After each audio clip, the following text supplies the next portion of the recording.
Hello dear student, how are you. Jharkhand academic council JAC board class 12 के special preparation के लिए हम लोग इंग्लिश कोर के लिए 45 दिनों का जो सीरीज लेकर के आए हैं। आज उसका डेट 12 है और आज की इस वीडियो में हम लोग फ्लेमिंगो बुक का जो चैप्टर नंबर 2 है, जिसका नाम है लॉस्ट स्प्रिंग स्टोलन चाइल्डहुड, इस वीडियो में हम लोग इस पूरे चैप्टर को कवर करेंगे। सेम वही पैटर्न रहेगा। सबसे पहले हम आप लोगों को इसका नोट्स, इसका समरी समझाएंगे, इस स्टोरी में कौन कौन मेन कैरेक्टर हैं और मेन मेन हाईलाइटेड पॉइंट समझाएंगे। इसके बाद इस स्टोरी को पूरा डिटेल्ड में समझाएंगे कि क्या था स्टोरी में, क्या बताया गया था, जिससे एक बार अगर हम लोग स्टोरी सुन लेते हैं उसके बाद हम लोग इसका top most important objective question करेंगे जो आप लोगों को एग्जाम में पूछेगा, और सारा सब्जेक्टिव क्वेश्चन करेंगे जो आप लोगों को एग्जाम में या तो पहले पूछा जा चुका है या आप लोगों को ये एग्जाम में पूछेगा।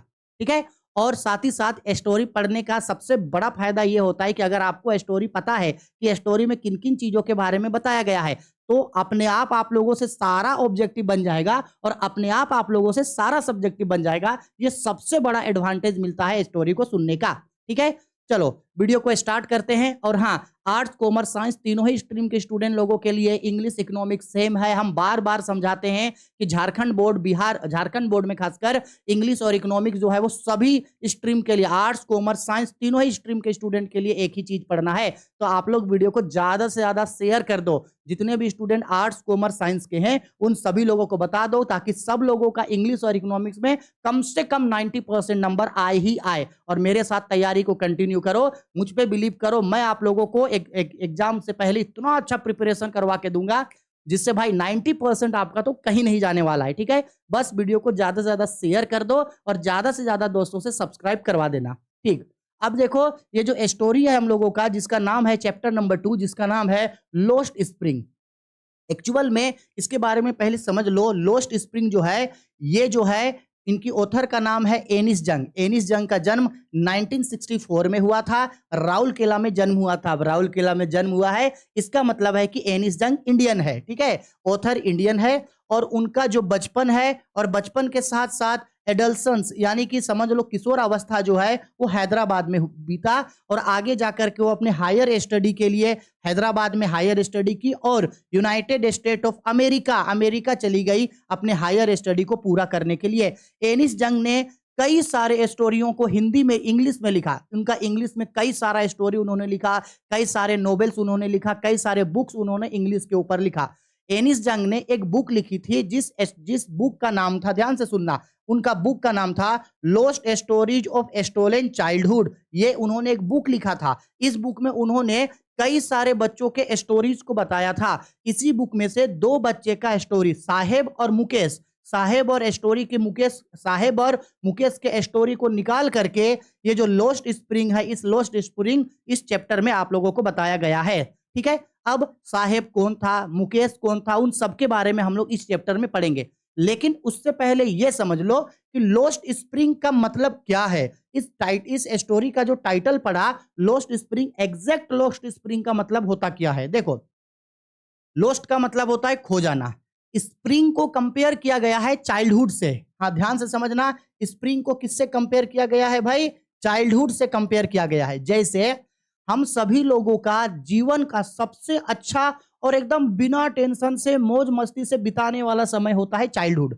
चाइल्डहुड हम सबका बचपन एक ऐसा अवस्था होता है जहां बच्चों को ना तो किसी चीज का टेंशन है, ना तो लाइफ में जॉब का टेंशन है, ना तो किसी दोस्तों से टेंशन है, ना तो आस पड़ोस से, घर परिवार में लड़ाई झगड़ा का टेंशन, पैसा कमाने का टेंशन, किसी से रूठना, किसी को मनाने का टेंशन, कुछ नहीं है। बचपन एकदम बच्चों का एकदम हंसी खुशी बीतता है।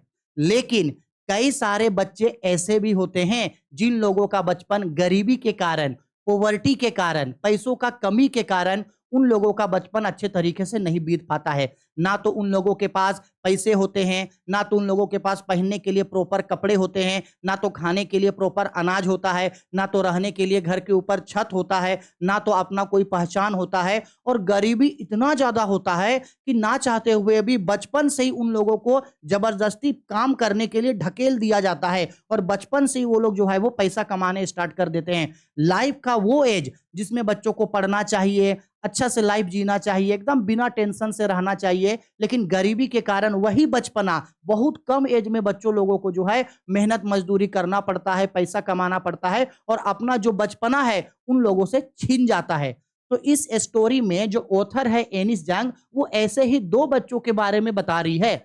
एक बच्चा साहेब है और दूसरा बच्चा मुकेश है। साहेब कौन था, साहेब का स्टोरी क्या था, मुकेश कौन था, मुकेश का स्टोरी क्या था, और उन दोनों में क्या क्या सिमिलैरिटीज था, ये सारा चीज हम आप लोगों को इस स्टोरी में समझाएंगे। तो दो पार्ट में ये स्टोरी होगा। पहले पार्ट में हम लोग साहेब के बारे में पूरा बताया गया है और दूसरा पार्ट में मुकेश के बारे में, ठीक है। तो पहले हम साहेब का पूरा स्टोरी सुनाएंगे, फिर मुकेश का सारा स्टोरी सुनाएंगे। स्टोरी कंप्लीट होने के बाद डिटेल्ड में हम लोग एक एक ऑब्जेक्ट, आप स्टोरी सुनने के बाद ही आपसे सारा का सारा ऑब्जेक्टिव बन जाएगा और सारा का सारा सब्जेक्टिव आपका बन जाएगा। बस आपको स्टोरी को अच्छे से सुनना है और इत्मीनान से, थोड़ा पेशेंस से सुनना है, ठीक है। चलो आओ आगे बढ़ते हैं। अब सबसे पहले जो पहला पार्ट है जिसमें साहेब के बारे में ऑथर बता रही है, देखो साहेब के बारे में पहले सुन लो। हम साहेब के बारे में मोटा मोटी चीज यहां लिखे हैं, स्क्रीनशॉट करके आप लोग लिखते जाना ताकि साहेब के बारे में आपको थोड़ा डिटेल चीज पता हो। देखो भाई सुनो, तो जो सबसे पहला पार्ट है हम लोगों का, वो सबसे पहला पार्ट का नाम है समथिंग आई फाइंड ए रूपी इन द गार्बेज। ये पहला हम लोगों का पार्ट है, समटाइम्स आई फाइंड ए रूपी इन द गार्बेज। कभी कभी हमको गार्बेज में, गार्बेज मतलब होता है कूड़ेदान, कूड़ेदान में कभी कभी हमको कुछ रुपया मिल जाता है। ये पार्ट ए में ऑथर साहेब के बारे में बता रही है। साहेब कौन है पहले सुनो। साहेब एक लड़का है, एक छोटा सा बच्चा है जिसका पूरा नाम है साहेब ए आलम। साहेब का पूरा नाम क्या है, साहेब ए आलम। साहेब ए आलम का मतलब होता है लॉर्ड ऑफ द यूनिवर्स। साहेब का मतलब क्या होता है, साहेब ए आलम का मतलब लॉर्ड ऑफ द यूनिवर्स, यानी ब्रह्मांड का राजा। ही केम फ्रॉम बांग्लादेश इन 1971। अब साहेब चूंकि बहुत बचपन, बहुत छोटा है, बहुत छोटा सा बच्चा है, उसकी माँ उसको बताया करती है कि हम लोग बांग्लादेश से 1971 में इंडिया आए। साहेब की माँ उनको बताती है कि हम लोग बांग्लादेश का राजधानी ढाका से आए हैं, हम लोग बांग्लादेश का कैपिटल ढाका में रहते थे। हम लोगों के पास, हम लोगों का अपना खेत था, खेती बाड़ी था, ग्रीन फील्ड था, घर था, गांव था, सब था। लेकिन बहुत ज्यादा फ्लोड आया, बहुत ज्यादा तूफान आया, बहुत ज्यादा बाढ़ आया। उस बाढ़ में हम लोगों का सारा खेती बाड़ी, हम लोगों का सारा घर, हम लोगों का सारा सामान बह गया और वहां पे रह करके कमाने का, वहां पे रह के खाने का हम लोगों के पास कोई भी जरिया नहीं था। इसलिए हम लोग 1971 में माइग्रेट करके इंडिया आए। इंडिया में दिल्ली के बगल में एक जगह है सीमापुरी, ईस्ट दिल्ली के बगल में एक जगह है सीमापुरी, वहां आकर के वो लोग बस गया। यानी साहेब बांग्लादेश का राजधानी ढाका से आया था।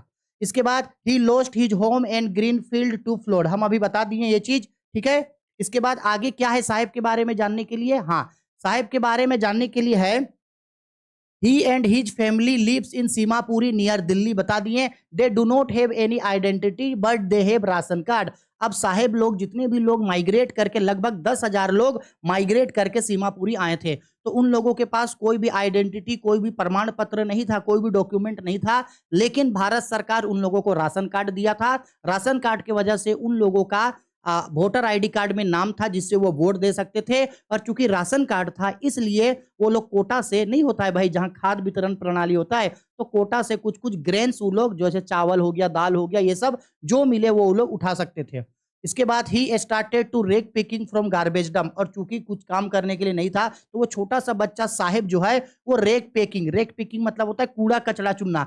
गरीब बच्चों को देखते हैं ना, आप भी अपने लाइफ में देखे होंगे ना, बच्चा लोग क्या करता है, एक बोरा ढो लेता है और कूड़ा कचरा चुनता है। उन लोगों का कभी हालात देखना, वैसे ही सेम वही बच्चा था साहेब, कूड़ा कचरा चुनने वाला बच्चा बन गया था।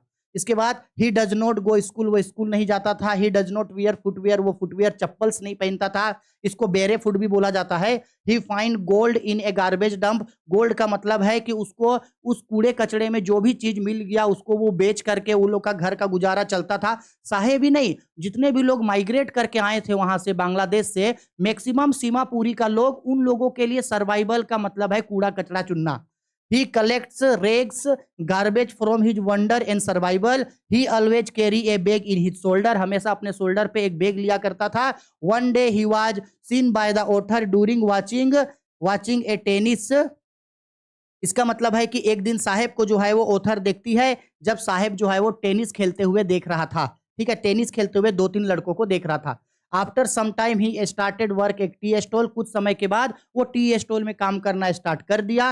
ही gets ₹800 and all his meals, यानी उसको दिन का 800 रुपया मिलता था और जितना भी मील्स है वो सारा मील्स यानी दिन भर का 2-3 बार का खाना उसको वही टी स्टॉल में मिल जाता था। He is carrying a steel canister in his hand, हमेशा अपने हाथ में वो स्टील का केटली लेकर के चलता था। He was not happy to work in the tea stall because he lost his freedom, लेकिन साहेब जो है वो टी स्टॉल में काम करके खुश नहीं था। क्यों खुश नहीं था? क्योंकि वो अपना आजादी खो चुका था। मोटा मोटा चीज अगर आप ये चीज साहेब के बारे में समझ गए तो पूरा जो स्टोरी हम सुनाएंगे साहेब के बारे में लास्ट में निकल के वही चीज आएगा। ठीक है, चलो देखो अब सुनो साहेब का स्टोरी क्या था भाई। साहेब के बारे में स्टोरी सुनो साहेब का, अच्छा से समझना। स्टोरी का शुरुआत में बताया गया है कि स्टोरी में ये होता है कि एनिस जंग जो है, जब भी एनिस जंग कुछ सिलसिले में आई थी सीमापुरी शहर, जब वो सीमापुरी शहर आई थी तो वो साहेब और साहेब के जैसा ही उसके झुंड में 10-12 लोगों का एक बच्चा का झुंड था। हमेशा उसको वो कूड़ा कचरा में कूड़ादान चुनते हुए वो देखती थी। तो एक दिन एनिस जंग उसको पूछती है कि तुम ये काम क्यों करते हो, तुम लोग ये काम, ठीक है, तुम लोग ये काम क्यों करते हो? तो साहेब और उसका जो जितने बच्चे थे उनमें से साहेब बोलता है कि हम लोग ये काम इसलिए करते हैं क्योंकि हम लोगों के पास इसके अलावे कोई और काम करने के लिए नहीं है। तो एनिस जंग उनको बोलती है, ओथर बोलती है कि तुम लोग स्कूल क्यों नहीं जाता है? तो साहेब दूर से खड़ा होकर के बोलता है कि स्कूल कैसे जाएंगे, हम लोग के जगह पे सीमापुरी में कोई भी स्कूल नहीं है, स्कूल बन जाएगा तो स्कूल हम लोग जाएंगे। तो उसके बाद और साथ ही साथ उसके पास पैसा भी नहीं होता है। तो एनिस जंग ऐसे ही मजाक में बोल देती है कि अगर हम स्कूल बना देंगे तो तुम लोग जाओगे स्कूल? तो साहिब बोलता है हाँ, अगर बना दीजिएगा तो हम लोग जाएंगे स्कूल। इसके बाद साहेब और उसका उसका जो झुंड है वो वहां से भाग जाता है। इसके बाद फिर कुछ समय के बाद साहेब जो है वो ओथर को देखता है। इसके बाद साहेब दौड़ के आता है ओथर के पास और आकर के बोलता है is your school ready, is your school ready, क्या आपका स्कूल बन के तैयार हो गया? तो ओथर बोलती है कि नहीं नहीं, बन के तैयार नहीं हुआ है। और ओथर को अब अंदर से काफी बुरा फील होता है कि हम एक ऐसा प्रोमिस, भले मजाक में ही, लेकिन एक ऐसा प्रोमिस हम कर दिए हैं साहेब आलम से जो हम पूरा नहीं कर सकते हैं, क्योंकि वो हमसे ये सोच रहा होगा कि हम उसके लिए स्कूल बना के देंगे, लेकिन मेरे पास उतना पैसा है नहीं जो हम उन लोगों के पढ़ने के लिए स्कूल बना दे। फिर वो सोचती है कि जैसा हम इनसे झूठा प्रॉमिस किए हैं, ऐसे बहुत से लोग होंगे जो इनसे झूठा प्रॉमिस करता होगा। फिर उसके बाद ओथर ओथर जो है वो कई बार जब भी उस जगह से गुजरा करती थी तो मैक्सिमम समय में कूड़ेदान में, गार्बेज डंप्स में साहेब और उसके दोस्तों को हमेशा कूड़ा कचरा चुनते हुए देखती थी। साहेब लोगों का जितने भी झुंड में लड़के थे एकदम पूरा फटा पुराना कपड़ा है, पूरा गंदा मैला शरीर है, कोई भी लोग जो है वो चप्पल नहीं पहना हुआ है। तो उसके बाद धीरे-धीरे ओथर और साहेब के बीच जो है वो काफ़ी सारा 2 दिन, 3 दिन, 4 दिन, 5 दिन कई बार मिलना-जुलना होता रहा। तो बात-बात में अब ओथर जब भी वहाँ से जाती थी, साहेब से मिलती थी, साहेब से भेंट हो जाता था रास्ता में और वो पूछा करती थी ओथर कि तुम यहाँ कहाँ से आया और क्या करता है? तो साहेब बोला कि हम लोग जो है वो बांग्लादेश का राजधानी ढाका से आए थे, लेकिन हमको याद नहीं है कि मेरा गाँव कहाँ था क्योंकि हम बहुत छोटा है। लेकिन मेरी माँ हमेशा बोला करती थी कि हम लोगों का बांग्लादेश का राजधानी ढाका में हम लोगों का अपना ग्रीन फील्ड था, हम लोगों का अपना घर था, लेकिन वहाँ फ्लड आया, बाढ़ आया, जिसकी वजह से हम लोगों का जो ग्रीन फील्ड है वो बह गया। वहाँ रह करके हम लोग जो है वो सर्वाइव नहीं कर पाते थे। इस वजह से हम लोग यहाँ बांग्लादेश से यहाँ सीमापुरी आ गए। अब ओथर उसको पूछती है कि तुम्हारा नाम क्या है? तो साहेब बोलता है कि मेरा नाम है साहेब ए आलम। तो ओथर सोचती है मन में कि जरूर इसको उसका नाम का असली मतलब नहीं पता होगा, क्योंकि साहेब ए आलम का रियल मतलब होता है it's mean lord of the universe. Saheb ए आलम का मतलब होता है लॉर्ड ऑफ द यूनिवर्स। अगर इस लड़के को अपना नाम का सही मतलब पता होता तो जरूर ये इस तरीके का काम नहीं करता। इसके बाद ओथर जो है वो देखती है साहेब को और साहेब के जितने भी वो झुंड में बच्चे होते हैं उन उन सबको देखती है, बोलती है कि अरे तुम लोग चप्पल क्यों नहीं पहना है, कोई तुम लोग चप्पल क्यों नहीं पहना है? तो उसी साहेब का झुंड में से ही एक बच्चा पीछे खड़ा होकर के ऐसे बोलता है, मेरी मम्मी चप्पल को ना, जो सेल होता है ना जहाँ चप्पल को हम लोग ऊपर रखते हैं, वहां से मेरी मम्मी चप्पल को नहीं दी, यानी मेरी मम्मी चप्पल नहीं खरीदी, मेरी मम्मी हमको चप्पल नहीं दी, इसलिए जो है हम वो चप्पल नहीं पहने हैं। उसी झुंड में से एक छोटा सा बच्चा और साहेब के पीछे से खड़ा होता है और पीछे से चुप करके बोलता है, इसकी मम्मी अगर दे भी देती तो ये थोड़ी पहनता चप्पल। फिर उसके बाद ओथर सोचती है कि हम कई बार ऐसे देखे हैं इंडिया में जो स्लम एरिया के बच्चे होते हैं वो लोग बिना चप्पल का ही जो है वो यहाँ वहाँ जाते हैं। यानी बेसिकली चप्पल नहीं पहनते हैं। ऑथर को लगता है या तो चप्पल नहीं पहनने का पहला रीज़न होगा या तो इन लोगों का ट्रेडिशन होगा, क्योंकि इंडिया में ये ट्रेडिशन है कि बहुत सारे लोग जूता-चप्पल नहीं पहनते हैं। तो हो सकता है इन लोगों का ये ट्रेडिशन होगा, इसलिए जो है ये लोग चप्पल नहीं पहनते हैं। या तो शायद सच में इतना ज़्यादा गरीबी होगा या इतना गरीब होंगे ये लोग कि खरीद नहीं पा रहे होंगे, इसलिए चप्पल नहीं पहनते। और ऑथर को ये भी लगता है कि हो सकता है शायद ये ट्रेडिशनल होगा, इसलिए ये लोग चप्पल नहीं पहनते। फिर उसके बाद ऑथर जो है वो साहेब से और ज़्यादा बातचीत करती है और कुछ समय के बाद एक बार क्या होता है, ऑथर जो है वो साहेब के सीमापुरी जाती है, साहेब और साहेब के परिवार से मिलती है, मतलब वहाँ जाकर के बातचीत होता है। तो उस समय साहेब की जो माँ है वो उसको सारा चीज़ बताती है कि हम लोग जो है वो बांग्लादेश से यहाँ आए और यहाँ आने के बाद अच्छा एक चीज़ और, जब साहेब उसको चप्पल वाला स्टोरी बता रहा होता है या जब वो ऑथर सोच रही होती है कि ये लोग चप्पल इसलिए नहीं पहन रहा होगा, शायद ट्रेडिशन होगा। उसी समय ऑथर को जो है एक और कहानी याद आता है यूपीडी का। यूपीडी कहाँ है? तो कर्नाटक में एक जगह है एक, और कर्नाटक में जो है वो मंदिर है, ठीक है? कृष्णा टेम्पल है, जहाँ टूरिस्ट का सबसे बड़ा जगह है। दूर-दूर से लोग कर्नाटक में आते हैं उस कृष्णा टेम्पल में आते हैं और आकर के वहाँ पे देखते हैं। तो उसको याद आता है कि यूपीडी में उसको एक कहानी सुनाया गया था कि यूपीडी में एक बच्चा जो है जब स्कूल जाया करता था तो उसका पिताजी एक पुजारी थे, जो मंदिर में हमेशा पूजा किया करते थे। तो जब भी वो बच्चा स्कूल की ओर जाया करता था तो हमेशा मंदिर के आगे खड़ा होकर प्रेयर करता था कि हे भगवान हमको 1 जोड़ा या 2 जोड़ा हमेशा हमको जूता दिला दो और हम ये जूता को कभी नहीं खोएँगे प्लीज़। इस तरीके से वो हमेशा प्रेयर करता था, उसको वो याद आता है।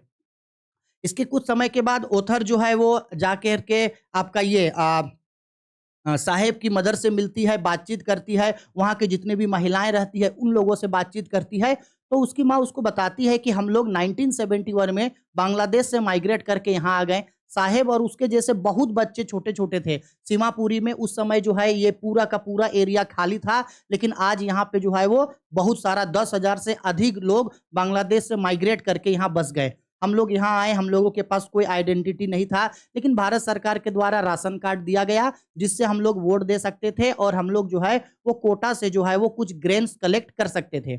इसके बाद वो बताती है कि हम लोगों का जब यहाँ आकर के बसे तो हम लोगों का यहाँ काम करने का कोई भी ज़रिया नहीं था, इसलिए हम लोग जो है वो कूड़ा-कचरा जो है वो चुना करते हैं और कूड़ा-कचरा कूड़ेदान को बेच करके हम लोग जो है अपना गुज़ारा करते हैं। ठीक है? इसके बाद आगे क्या होता है इसके बाद ऑथर वहाँ पे देखती है कि वो जो स्लम एरिया जो है यानी कि वो पूरा सीमापुरी जो है वो पूरा स्लम एरिया है, वो देखती है वहाँ कि ना तो वहाँ पे प्रॉपर ड्रेनेज है, मतलब नाली का ना तो सुविधा है, ना तो वहाँ पे सड़क बना है, ना तो वहाँ पीने का प्रॉपर पानी है, ना तो बिजली है, यानी कोई भी चीज़ का वहाँ फैसिलिटी नहीं है। लोग जो हैं एक दीवार टाइप का खड़ा कर दिए हैं, तंबू गाड़ के बाँस में सपोज़ प्लास्टिक बाँध दिए हैं, ऊपर में छत में प्लास्टिक या तो फिर सीटा डाल दिए हैं और दीवार भी पूरा जर्जर है और ऐसे ही वो लोग वहाँ पे रह रहे हैं। इसका मतलब बहुत ज़्यादा वो लोग गरीबी हालत में वहाँ पे रह रहे हैं। फिर उसके बाद ऑथर सोचती है कि ये जो गार्बेज है, ये गार्बेज बच्चों के लिए जैसे साहेब और साहिब आलम जैसे जितना भी दो बच्चे लोग हैं, उन लोगों के लिए वो एक वंडर जगह है, एक मौज-मस्ती का जगह है जहाँ वो लोग जा कर के एन्जॉय करता है और यही चीज़ जो बड़े लोग हैं, उन लोगों के लिए सर्वाइवल का एक ज़रिया है। क्योंकि कूड़ा-कचरा चुन करके वो लोग उसको बेचते हैं और बेच के जो भी पैसा मिलता है, वहीं से वो लोग सर्वाइव करते हैं। धीरे-धीरे जब ये बच्चे बड़े हो जाते हैं, तो ये लोग भी बड़ों का मदद करते हैं और ये लोग भी कूड़ा-कचरा चुनते हैं। समय बीतने के साथ-साथ कूड़ा-कचरा चुनना ऑथर सोचती है कि कूड़ा-कचरा चुनना एक तरीके का फाइन आर्ट हो गया है। क्या हो गया? एक तरीके का फाइन आर्ट हो गया। फाइन आर्ट का मतलब है जितना भी कूड़ा-कचरा है वहाँ से अपने लिए अच्छा-अच्छा चीज़ चुन लो। कभी-कभी इसके बाद साहेब बोलता है कि जब हम कूड़ा-कचरा चुनते हैं, तो कभी-कभी हमको उसमें ₹1 तो कभी-कभी हमको उसमें ₹10 का नोट मिल जाता है। फिर उसकी माँ बोलती है कि हम लोग जितना भी कूड़ा-कचरा चुनते हैं, उसमें अगर हम लोगों को सिल्वर मिलता है, तो हम लोग फिर गोल्ड का तलाश करते हैं। इसका मतलब है कि हम लोग जितना ज़्यादा अगर हम लोगों को कूड़ा-कचरा से सामान मिल गया, तो हम लोग और भी ज़्यादा चीज़ों को ढूँढते हैं। क्या करते हैं? और भी ज़्यादा चीज़ों को ढूँढते हैं ताकि उसको बेच के पैसा मिल सके। ठीक है? इसके बाद फिर और कुछ समय बीतता है, तो एक दिन ऑथर जो है वो साहेब को देखती है कि एक प्लेग्राउंड में जहाँ पे टेनिस खेलते हैं, प्लेग्राउंड में जैसे कि बाउंड्री है, बाउंड्री में नहीं वो तार का जाली टाइप का बना हुआ रहता है। साहब उसमें इस तरीके से हाथ डाल करके लड़कों को 2 लड़कों को जो व्हाइट कपड़ा पहने थे, टेनिस का पूरा गेटअप में थे और टेनिस खेलते हुए उन लोगों को देखते हैं। तो जब ऑथर वहाँ पे जाती है तो वो देखती है कि जो साहिब जो है, साहिब आलम वो जो है वो टेनिस का 2 जूता पहना हुआ है सफ़ेद कलर का।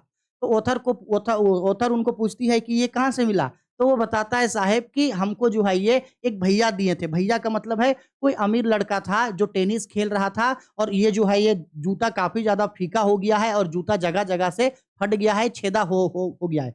तो उस लड़के को ये जूता नहीं पहनना था तो वो हमको दे दिया तो हम इसको पहन रहे हैं। तो साहब बोलता है कि हमको इसको पहनने में कोई शर्म नहीं है क्योंकि मेरे पास पहनने के लिए खरीदने के लिए पैसा नहीं है। मेरे लिए ये तो ड्रीम कम्स ट्रू है। यानी हम जो ये जूता पहने ये छेद भी है तो हमको इससे कोई प्रॉब्लम नहीं है। फिर धीरे-धीरे और समय बीतता है। इसके बाद कुछ समय के बाद ऑथर का नज़र दोबारा पड़ता है साहब पे। अब वो देखती है कि साहब जो है वो मिल्क बूथ की तरफ जा रहा है। साहब के हाथ में एक चाय का केटली, एक चाय का कैनिस्टर है। क्या है? एक चाय का कैनिस्टर है। इसके बाद ऑथर जो है वो साहब से जाकर के पूछती है कि बहुत दिनों के बाद तुम दिख रहा है, कहाँ था? क्या कर रहा है अभी?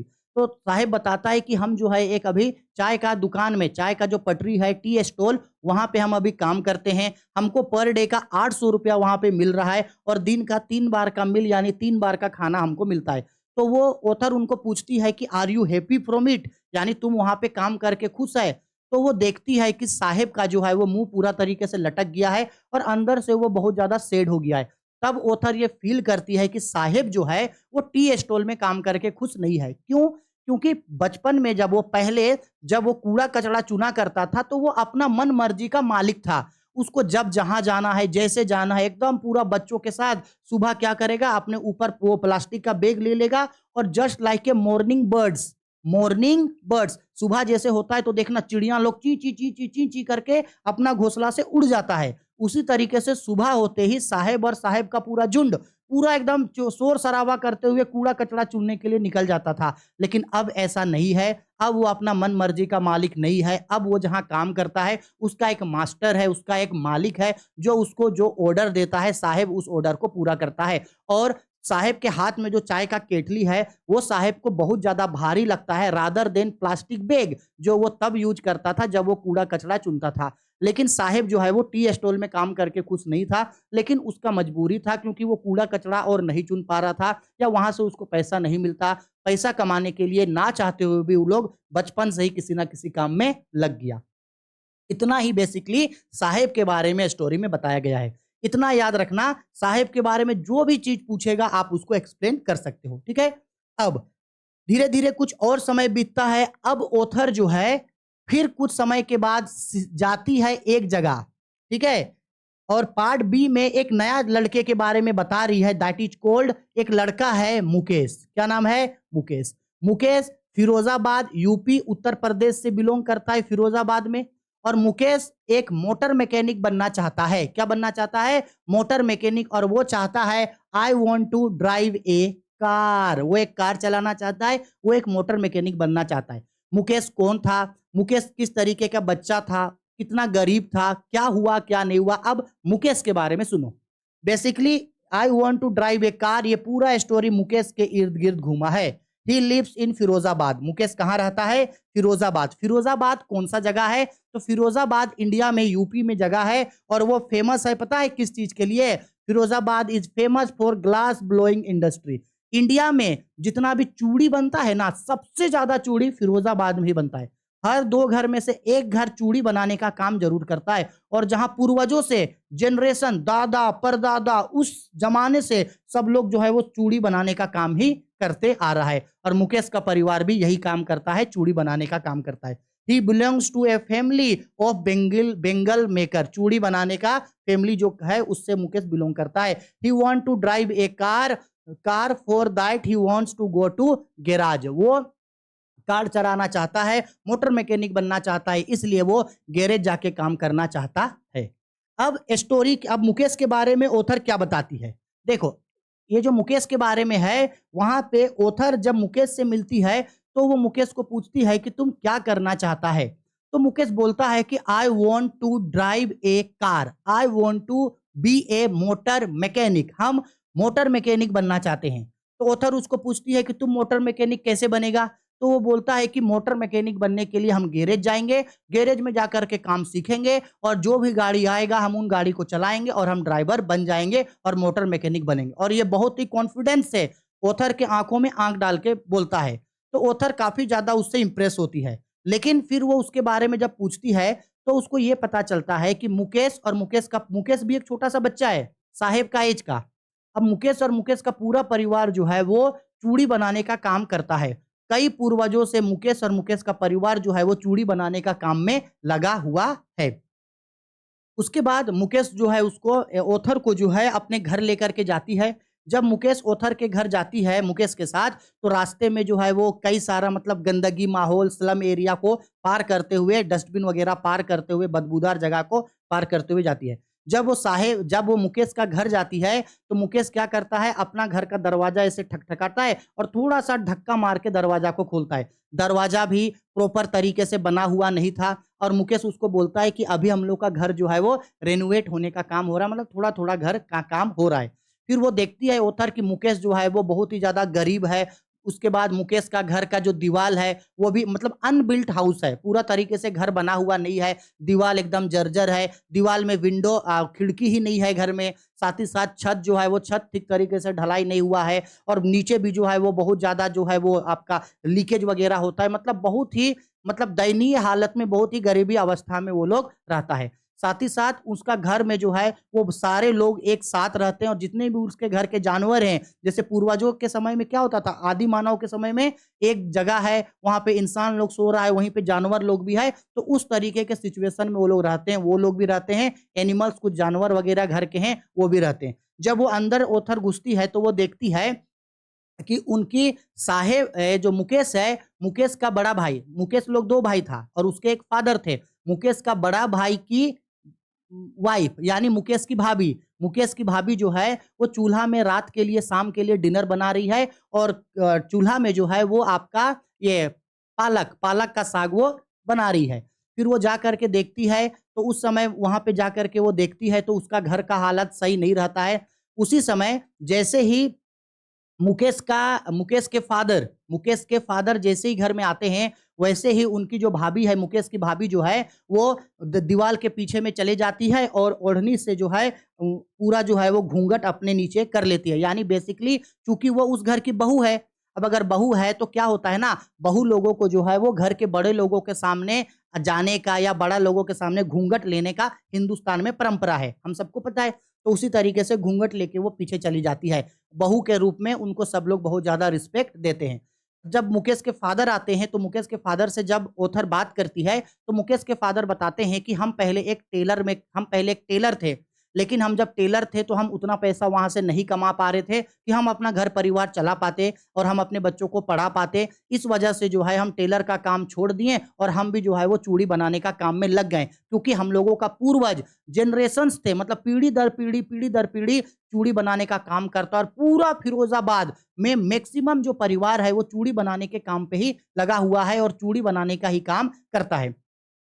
उसके बाद उनके फादर बताते हैं कि मेरे पास और कुछ नहीं था, इसलिए हम अपने बच्चों लोगों को भी चूड़ी बनाने सिखा दिए। मेरे पास ना तो इतना पैसा था कि हम इन लोगों को स्कूल भेज सके और ना इतना पैसा था कि हम इस घर का मरम्मत कर सके। जितना हुआ उतना हम घर के लिए किए, नहीं तो नहीं किए। उसी समय जो है ओथर वो जो मुकेश है, मुकेश है वो मुकेश की दादी बताती है उसको कि मेरे जो हस्बैंड है यानी कि मुकेश के दादाजी भी जो है वो ग्लास फर्नेसिस में चूड़ी बनाने का काम करते थे, लेकिन चूड़ी बनाते समय में चूँकि चूड़ी का भट्टी में काम करने से छोटा-छोटा चूड़ी हो गया, आग का भट्टी हो गया, डिम लाइट में काम करने की वजह से उसके दादाजी का भी आँख का रोशनी जो है वो चला गया था। और उसकी दादी उसको बताती है कि ओथर जब बोलती है कि आप लोग इसके अलावे कोई और काम क्यों नहीं करते हैं? जब चूड़ी बनाने में कोई बेनिफिट नहीं है, तो कुछ और काम कीजिए। तो उसकी दादी ये बोलती है कि ये कास्ट ऑफ पॉवर्टी है, यानी कि ये गोड लिनेज है। गोड हम लोगों को एक तरीके का नहीं होता है कि जैसे इंडिया में क्या है, जैसे कि कुम्हार है तो कुम्हार का काम कर रहा है, नाई है तो नाई का काम कर रहा है, बढ़ई है तो बढ़ई का काम कर रहा है, सुनार है तो सुनार का काम कर रहा है ना? उसी तरीके से बोलते हैं कि हम लोग जिस कास्ट का है, हम लोग का कास्ट का काम यही है चूड़ी बनाना और इसके अलावे हम लोगों को कुछ नहीं आता है और ये भगवान की तरफ से हम लोगों को बोला गया है या भेजा गया है, इसलिए हम लोग ये काम करते हैं। मतलब गॉड लीनेज है, नहीं होता है कि ये परंपरा है हम लोगों का, तो हम लोग इसी को कैरी करते हुए चलते आ रहे हैं।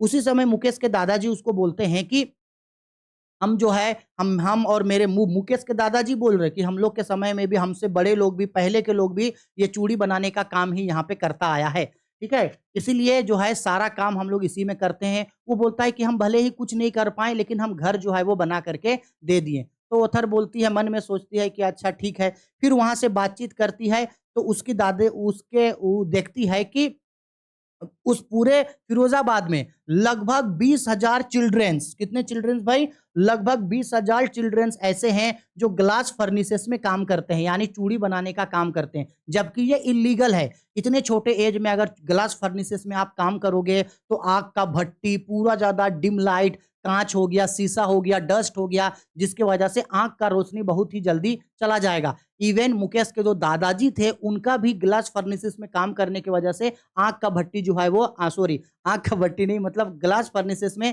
काम करने की वजह से जो आँख है, वो आँख उसका खराब हो चुका था। लेकिन फिर भी वो लोग जो है वो वही काम को करता था। फिरोज़ाबाद का हर आदमी, लगभग हर परिवार, छोटा बच्चा, बूढ़ा, लड़का, लड़की, हर काम ग्लास बैंगल्स में चूड़ी बनाने का काम ही करता था। सुंदर-सुंदर, रंग-बिरंगा इंद्रधनुष टाइप का चूड़ी बनाता था।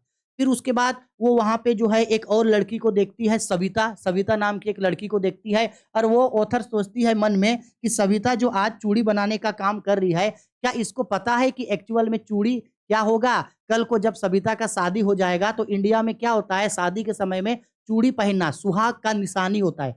चूड़ी को भारत में सुहाग का निशानी बोला जाता है। तो बोलती है कि चूड़ी जो है वो सुहाग का निशानी होगा, इसके लिए इस तरीके से सोचती है। फिर उसके बाद ऑथर उसको पूछती है, उसके फादर को, मुकेश के फादर को, कि अगर आप लोग चूड़ी बनाने का ही काम करते हैं तो इतना ज़्यादा गरीबी हालत में क्यों हैं? आप लोग कोऑपरेटिव हो जाइए ना, मतलब एक साथ मिल जाइए और मिल करके आप लोग इसको अच्छे तरीके से ऑर्गेनाइज़ कीजिए। चूड़ी बना करके अच्छे दामों पे बेचिए ताकि इससे आप लोगों को भी अच्छा खासा पैसा मिले।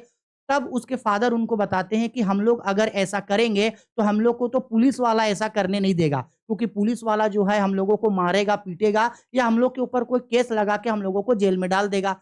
क्योंकि हम लोगों के यहाँ कोई अच्छा लीडर नहीं है जो हम लोगों के लिए सोच सके, और साथ ही साथ यहाँ के साहूकार लोग हो गया, यहाँ का पुलिस लोग हो गया, यहाँ का पॉलिटिशियंस लोग हो गया और खासकर यहाँ के ब्यूरोक्रेट्स, ब्यूरोक्रेट्स का मतलब होता है कानून का रखवाला, वही लोग हम लोगों को यहाँ से आगे बढ़ने नहीं देता है। वो लोग हमेशा हम लोगों को दबा करके रखता है और वो लोग हम लोगों को कभी भी ऊपर आने नहीं देगा। इसलिए हम लोगों को ना चाहते हुए भी मजबूरी में यही काम करना पड़ता है और ना चाहते हुए भी मुकेश को भी बचपन से ही यही काम करना पड़ता है। फिर उसके बाद ऑथर सोचती है कि अच्छा, इस जगह में 2 तरीके का वर्ल्ड है। एक वर्ल्ड वो गरीब लोग जो चूड़ी बनाने का काम करते हैं और दूसरा वो लोग जो ब्यूरोक्रेट्स हैं, जो पावरफुल लोग हैं, जो कानून के रखवाले हैं, वो इन लोगों को दबाते हैं और इन लोगों से जो है वो चूड़ी लेकर के उसको आगे बेचते हैं। इसके बाद बात होता है, इसके बाद ऑथर जो है वो मुकेश ऑथर जो है वो मुकेश को पूछती है, तुम भी तो यही काम करता है, कैसे तुम मोटर मैकेनिक कैसे बनेगा? तुम कैसे बनेगा एक कैसे तुम ड्राइव करेगा कार? तो मुकेश बोलता है कि हम ये काम नहीं करेंगे, हमको चूड़ी नहीं बनाना है, मेरा ड्रीम कुछ और है, हम मोटर मैकेनिक ही बनना चाहते हैं। ऑथर पूछती है, तुम कैसे बनेगा? तो बोलता है, हम गैरेज जाएँगे। तो मुकेश को वो ऑथर बोलती है कि गैरेज तो बहुत दूर है, तुम वहाँ कैसे जाएगा? तो मुकेश बोलता है कि हम वहाँ पैदल जाएँगे। हम पैदल जाएँगे, वहाँ पे जा कर के हम गाड़ी बनाने सीखेंगे और जो भी गाड़ी आएगा हम उस सबको ड्राइव करेंगे। हम इस काम से बाहर निकलेंगे। और ऑथर को मन ही मन काफ़ी अच्छा लगता है कि चलो, इसका एटीट्यूड, इसके सिचुएशन और इसके फैमिली से बिल्कुल अलग है और उसको काफ़ी ज़्यादा जो है वो अच्छा लगता है। इसके बाद क्या होता है, इसके बाद ये ऑथर मज़ाक में उसको पूछ देती है, क्या तुम एरोप्लेन भी चलाएगा? तो मुकेश बोलता है कि नहीं, हमको एरोप्लेन नहीं चलाना है। मुकेश थोड़ा रियलिस्टिक होता है, वो वही सपना देखता है जो वो सपना पूरा कर सकता है या वही सपना देखता है जो उसके कैपेसिटी में है, उससे ज़्यादा नहीं। बोलता है कि नहीं, हम एरोप्लेन नहीं चलाएँगे, मेरे गाँव से ये हम जो भी गाड़ी-उड़ी को देखते हैं गुज़रते हुए सड़कों में, हमको अच्छा लगता है, हम गाड़ी चलाएँगे, हम मोटर मैकेनिक बनेंगे, हम एक कार ड्राइव करेंगे। क्योंकि हम लोग का जो फिरोज़ाबाद शहर है उसके ऊपर से बहुत ही कम एरोप्लेन गुज़रता है, इसलिए हमको एरोप्लेन नहीं चलाना है। इतना ही जो है वो मुकेश के बारे में बताया गया है। बेसिकली ऑथर इन दोनों स्टोरी के थ्रू आपको यह बताने का कोशिश कर रही है कि due to lack of poverty और एक्सप्लॉइटेशन के वजह से किस तरीके से बच्चों का बचपन खो जाता है, और वो जो सुनहरा मौका होता है चाइल्डहुड का, वो गरीबी की वजह से सब लोगों का छिन जाता है। इस चीज को वो बताने का कोशिश कर रही है। लंबा हो गया ना काफी ज्यादा स्टोरी, बोर हो गए होंगे, बहुत सारा स्टूडेंट यहां तक देखे भी नहीं होंगे। ठीक है, रुको 1 मिनट, हमको पानी पीने दो, इसके बाद हम लोग इसका एमसीक्यू और थ्योरेटिकल क्वेश्चन करते हैं। और देखो, यही एक स्टोरी है जो फ्लेमिंगो बुक में सबसे लंबा है। ठीक है, अब टाइम लगेगा तो भाई मैनेज कर लेना, एक स्टोरी में दोनों चीज कवर हो रहा है ना। ठीक है,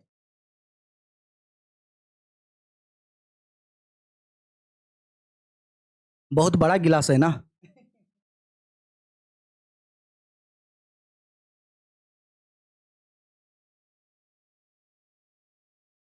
चलो अब आते हैं हम लोग इसके एमसीक्यू के ऊपर। चलो, अच्छा ये सब स्क्रीनशॉट लेते जाना।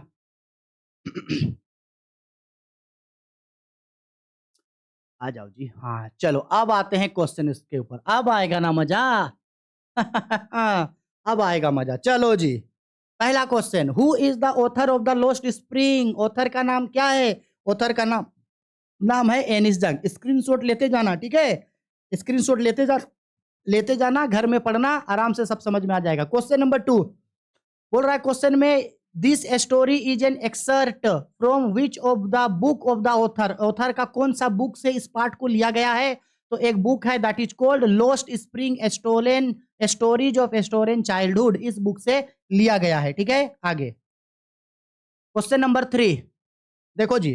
क्वेश्चन नंबर 3 में बोला जा रहा है, what does the author wants to say in the story? इस स्टोरी के थ्रू ऑथर हम लोगों को क्या बताने का कोशिश कर रही है? तो ऑथर बताने का कोशिश कर रही है poor children and their exploitation. Exploitation का मतलब होता है शोषण। वो बता रही है कि गरीब बच्चों का किस तरीके से शोषण किया जाता है, गरीब बच्चों का। ठीक है, चलो आगे आते हैं। नेक्स्ट क्वेश्चन नंबर 4 नंबर पे बोल रहा है, what is the central theme of the story of lost spring? Lost spring story का सेंट्रल थीम कौन है? देखो, थीम बोल रहा है, कैरेक्टर नहीं बोल रहा है। अगर बोलता कि स्टोरी का मेन कैरेक्टर क्या है तो साहेब और मुकेश मेन कैरेक्टर है, लेकिन कैरेक्टर नहीं बोल रहा है, बोल रहा है कि मेन थीम क्या है। तो मेन थीम है pitiable poor children and their lost childhood, यानी गरीब बच्चे और उन लोगों का खोया बचपन, इसके बारे में। ठीक है, option number A. Next question number 5 number question पे बोल रहा है, what forces the children to live in a life of exploitation? कौन सा चीज ऐसा होता है जिसके वजह से बच्चों के साथ एक्सप्लॉइटेशन होता है? तो सबसे स्टोरी के रिगार्डिंग क्या हुआ है? Extreme poverty. एक्सट्रीम पॉवर्टी मतलब अत्यंत गरीबी, गरीबी के वजह से उन लोगों के साथ शोषण हो रहा है। ठीक है, आगे नेक्स्ट आते हैं question number 6, according to the author what was garbage for the parents? हाँ जी, ऑथर के रिगार्डिंग पेरेंट्स के लिए गार्बेज क्या है? तो पेरेंट्स के लिए गार्बेज है सर्वाइवल का जगह, और बच्चों के लिए गार्बेज है वंडर प्लेस, जहां वो मौज मस्ती करेंगे या करते हैं। तो पेरेंट्स के पॉइंट ऑफ व्यू से बोला ना, तो पेरेंट्स के लिए क्या है? ये मीन्स ऑफ सर्वाइवल है। क्या है? Means of survival. अब यही क्वेश्चन पूछ रहा है बच्चों के पॉइंट ऑफ व्यू से। देखो, किसके पॉइंट ऑफ व्यू से? बच्चों के पॉइंट ऑफ व्यू से। बोल रहा है कि according to the author what was the garbage for the children? तो चिल्ड्रेन के लिए है ए वंडर। क्या है? A wonder. Question number 8, who was Saheb? Saheb कौन है? तो साहेब एक रेग पीकर चाइल्ड है। कौन है? रेग पीकर चाइल्ड है, यानी कूड़ा कचरा चुनने वाला बच्चा है, एक रेग पीकर है साहेब, मोस्ट इंपोर्टेंट है। ठीक है, चलो आगे बोला गया है, is is Saheb happy working at tea stall? क्या साहेब टी स्टॉल में काम करके खुश था? नहीं सर, स्टोरी में सुना है अभी, बिल्कुल खुश नहीं था। नो, खुश नहीं था। अर्निंग तो हो रहा था, अर्निंग तो हो रहा था, लेकिन वो उसका आजादी खो गया था। नो, अर्निंग अर्निंग हो रहा है बट नो फ्रीडम, उसका आजादी खो गया था, इस वजह से वो हैप्पी नहीं था, इस वजह से वो हैप्पी नहीं था। ठीक है, चलो नेक्स्ट क्वेश्चन नंबर 10 देखो। क्वेश्चन नंबर 10 पे क्या बोल रहा है यहाँ पे, why did Saheb Alam not go to school? Saheb Alam school क्यों नहीं जाता था? सबसे पहला रीजन तो भाई उसके लोकेलिटी में सीमापुरी में स्कूल था नहीं। तो ऑप्शन में देखो ये बोल रहा है कहीं पे कि स्कूल नहीं था, नहीं। दूसरा रीजन है क्यों नहीं जाता था, हैड नो मनी टू पे फीस, उसके पास फी देने के लिए पैसा नहीं था, इसलिए इसका राइट आंसर होगा ऑप्शन नंबर बी। आगे क्वेश्चन नंबर 11 नंबर पे बोल रहा है what is the meaning of Sahib Alam. बताओ बताओ भाई, साहिब आलम का मीनिंग क्या है? ओनर नहीं, रिच मैन नहीं, पुअर मैन नहीं, साहिब आलम का मतलब है Lord of the universe. Most important question. आगे नेक्स्ट क्वेश्चन पे बोल रहा है क्वेश्चन नंबर 12 पे वेयर वाज साहेब एम्प्लॉयड। साहेब कहां काम करता था? तो आगे जाकर के साहेब एक टी स्टॉल में काम करना स्टार्ट कर दिया। At a tea stall in Seemapuri. Tea stall चाय का दुकान में काम करना स्टार्ट कर दिया, चाय का ठपरी। हाँ, किसमें? चाय का ठपरी, वही वड़ा पाव गर्ल उस टाइप का। देखो why is the author calling garbage is gold in the story. Author जो है वो कूड़ेदान को गोल्ड के रूप में क्यों बताई? क्योंकि कूड़ेदान से ही उन लोगों को वैल्यू मिलता है, उन लोगों को बेच करके वो लोग पैसा कमाती है। बिकॉज ऑफ इट्स एनकेस्टमेंट वैल्यू, क्योंकि इन्हीं से उन लोगों को जो है वो पैसा मिलता था। यही जगह से सर्वाइवल का यही एक जरिया था ना। क्वेश्चन नंबर 14 पे बोला गया है what do the boys appears like to the author in the story. Most important, author बोलती है कि बच्चा किस तरीके से हैं? Morning crows, evening crows, morning birds, evening birds, morning birds. Author नहीं बोलती है कि भाई चिड़ियों का जैसे जैसे सुबह चिड़िया लोग जाता है एकदम ची ची ची ची करते करते अपने घोंसला को छोड़ के, वैसे ही साहेब और साहेब का पूरा झुंड एकदम चिल्लाते हुए बस बोरा लेकर के कूड़ा कचरा चुनने भाग जाता है। आगे नेक्स्ट में बोल रहा है name the birth place of author. Author का जन्म कहाँ हुआ था? राउरकेला में हुआ था।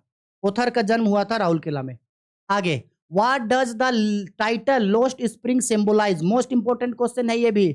लॉस्ट स्प्रिंग जो है वो क्या सिंबलाइज करता है? तो ये सिंबलाइज करता है लॉस्ट ब्लूमिंग चाइल्डहुड, यानी सुनहरा बचपन का खो जाना। ठीक है, इसके बारे में बताता है। नेक्स्ट आते हैं क्वेश्चन पे Saheb hailed from which place. Hailed का मतलब होता है माइग्रेट, हिल्ड का मतलब माइग्रेट यानी आना। साहेब किस जगह से आया था? तो स्टोरी में सुना है ना, बांग्लादेश का राजधानी ढाका से 1971 को आया था। तो ये कहां से आया था? Green field of Dhaka, green field of Dhaka. Green field मतलब खेत खलियान होता है, खेती बाड़ी होता है। आगे why did Saheb go through garbage dumps. Saheb जो है वो गार्बेज डंप क्या करने जाया करता था?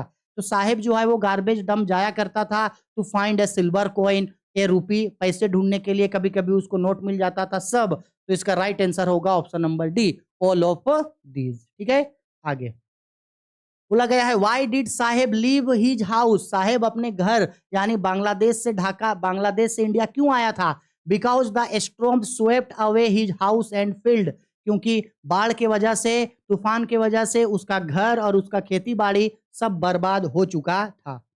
आगे बोल रहा है क्वेश्चन पे what force Saheb to be a rag picker. ऐसा क्या हुआ था जिसकी वजह से साहेब रेक पिकिंग करने लगा, कूड़ा कचरा चुनने लगा? Because of acute poverty, extreme poverty, अत्यंत गरीबी के कारण।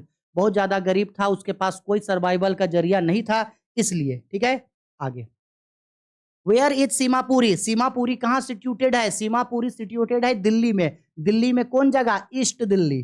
कौन सा दिल्ली भाई? ईस्ट दिल्ली। देखो ऑप्शन नंबर डी इसका राइट आंसर होगा, east Delhi. Question number 22 why did Saheb leave Dhaka. अरे भाई ये तो अभी पढ़े, साहेब जो है वो ढाका क्यों छोड़ा?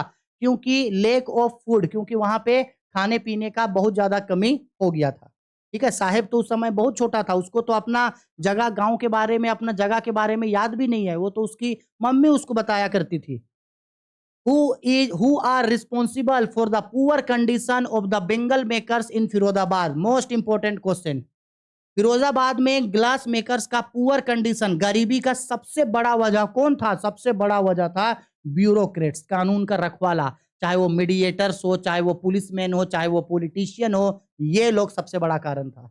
ठीक है, ब्यूरोक्रेट्स, कानून के रखवाले। 24 नंबर पे बोल रहा गया है what efforts can help Mukesh materialise his dream of becoming a car driver. अगर मुकेश कार ड्राइवर बनना चाहता है तो कौन सा चीज उसका मदद करेगा? Going to garage. उसको अगर मोटर मैकेनिक बनना है तो उसको कहां जाना होगा? गैरेज जाना होगा। तो इसका राइट आंसर होगा option number B. Next question, next question देखो 25 नंबर पे क्या बोल रहा है? 25 पे बोल रहा है what are the hazards of working in the glass bangles industry. अच्छा ये तो बताने भूल गए, फिरोजाबाद में जो ग्लास बेंगल इंडस्ट्री में जो लोग काम करते हैं उन लोग के लिए बहुत नुकसान होता है। उन लोगों का आंख का रोशनी चला जाता है, उन लोगों को ठीक से दिखता नहीं है, या समय से पहले उन लोगों को देखना कम हो जाता है, सुनने का शक्ति कम हो जाता है। ये सब ग्लास बेंगल इंडस्ट्री में काम करने से होता है। पुअर हेल्थ हो जाता है, इम्पेरेबल विजन, आंखों से ठीक से दिखना नहीं होता है, miserable life, all of this. इसका राइट आंसर होगा ऑल ऑफ दिस। ये सब होता है। ये लॉन्ग क्वेश्चन में भी आएगा ये क्वेश्चन, ठीक है, और हमको लग रहा है इस साल एग्जाम में पूछेगा। बोला गया है who employees the local families of Firozabad. Firozabad में जो लोग हैं उन लोगों के लिए सबसे अच्छा मतलब काम का एकमात्र जरिया क्या था? द ग्लास ब्लोइंग इंडस्ट्री, यानी कि वो जो चूड़ी का जो कारखाना था या चूड़ी का भट्टी जहां काम करते थे, वो उन लोगों का सर्वाइवल का सबसे बड़ा जरिया है। 27 नंबर क्वेश्चन पे बोल रहा है what is the function of glass blowing industry. Glass blowing industry का क्या फंक्शन है? तो ग्लास ब्लोइंग इंडस्ट्री का फंक्शन है to mould glass and make colourful glasses. इसका मतलब है कि कांच को पिघलाओ और उससे अच्छा अच्छा चूड़ियां बनाओ, ठीक है, यही ना करता है भाई, कांच को पिघलाओ और उससे रंग बिरंगा सुंदर सुंदर चूड़ियां बनाओ। तो option number D right answer. आगे question number 28 what makes the working condition of the children worse in the glass industry. Glass industry में काम करने का सबसे बड़ा नुकसान क्या था? ये भी था, ये भी था, सब था। देखो सब होगा, ठीक है, क्या होगा, एक मिनट, सब होगा इसका नुकसान, ऑल ऑफ दिस होगा। हाई टेम्परेचर भी था, ये सब होगा। 29 नंबर क्वेश्चन पे बोल रहा है यहाँ पे what excuse do the rag pickers give for not wearing chappals. जब वोटर पूछती है कि रे तू लोग चप्पल काहे नहीं पहना है रे, तो वहीं से भीड़ में से एक बच्चा नहीं बोलता पीछे से, मम्मी ऊपर शेल्टर से निकाल के नहीं दी, मम्मी चप्पल नहीं खरीद दी, ठीक है। तो राइट आंसर होगा मदर्स डोंट गिव, माँ वहां से निकाल के ही नहीं दी हमको, माँ वहां से निकाल के नहीं दी हमको, ठीक है, ऑप्शन नंबर ए। आगे who is Mukesh, most important question. Mukesh कौन है? एक स्टूडेंट है, वर्कर है, बेंगल मेकर है या रेक पिकर है? कौन है वो Mukesh? Bangle maker. Rag picker है साहेब, रेक पिकर कौन है? साहेब, कूड़ा कचरा साहेब चुनता था, ठीक है। आगे next 31 number what are the reasons for the migration of the people from villages to city in the lesson. इस स्टोरी के रिगार्डिंग गांव के लोग शहर की ओर पलायन करते हैं, तो इसका मेन रीजन क्या था? तो स्टोरी में बताया गया ना, बांग्लादेश से साहेब आया था, main reason sweeping of houses and fields by storming, बताया गया है ना, बाढ़ और सुनामी की वजह से सारा चीज बह गया। तो option number A right answer. इस स्टोरी के रिगार्डिंग हमको बताना है आंसर, अपना नहीं। 32 what compels the workers in bangles industry of Firozabad to poverty. Firozabad के लोग जो ग्लास बेंगल इंडस्ट्री में काम करते हैं वो बहुत ज्यादा गरीब हैं, तो उन लोगों का गरीबी का सबसे बड़ा रीजन क्या है? कास्ट एंड एनसर्टल प्रोफेशन, क्योंकि वो लोग बिलीव करते हैं कास्ट पे कि हम लोगों का ये कास्ट है तो हम लोग यही काम करेंगे, सही बात है। Karma theory of the society, बिल्कुल सही, हम लोगों के लिए यही बना है, हम लोग यही करेंगे। ब्यूरोक्रेट्स एंड पॉलिटिशियन, बिल्कुल सही, ये सब रीजन है उसका, ठीक है। ऑप्शन नंबर डी इसका राइट आंसर होगा, ठीक है। ब्यूरोक्रेट्स और पॉलिटिशियन ये लोग भी उन्हें आगे आगे नहीं देता है। बोला गया the city of Firozabad is famous for what, most important, लगभग हर साल पूछ देता है। फिरोजाबाद सिटी किस चीज के लिए फेमस था? तो फिरोजाबाद सिटी फेमस था फॉर बेंगल्स, अपने चूड़ी बनाने के लिए फेमस है। इंडिया में सेंटर हब है चूड़ी का, सबसे ज्यादा चूड़ी यही बनता है इंडिया में। Firozabad is the centre hub of which industry, अभी तो पढ़े भाई, किसके लिए है? ग्लास ब्लोइंग इंडस्ट्री, चूड़ी बनाना, शीशा को पिघलाना और चूड़ी बनाना।